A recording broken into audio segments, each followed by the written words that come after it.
Ahoj, čo považuješ za jednu z tabu tém v tvojej krajine? Myslím si, že jedna z tabu tém je homosexualita u nás. Aký je tvoj názor na to? Homosexualita nie je prirodzená. Ja mám kresťanský svetonázor, preto si myslím, že Pán Boh stvoril muža a ženu tak, aby spolu nažívali. A preto je pre mňa neprirodzené, či už lesbictvo alebo vlastne homosexualita ako taká. Považujem ju za neprirodzenú. Čo tvoje okolie, aký má názor na to väčšinou? Poväčšinou homosexualitu považujú za prirodzenú súčasť života, považujú za ochorenie alebo inakosť jednotlivca.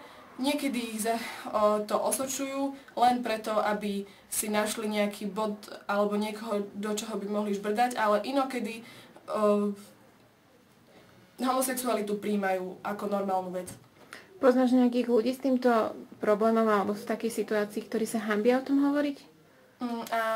Neviem, či sa o tom hovoriť hanbia, poznám homosexuálov, ale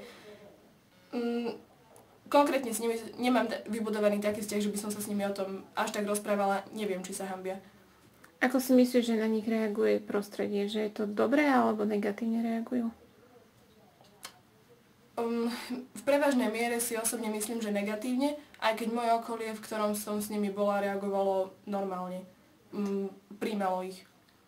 Bola by si rada, aby sa o tom hovorilo otvorene, alebo čo by si bola rada, aby sa o tom hovorilo v spoločnosti?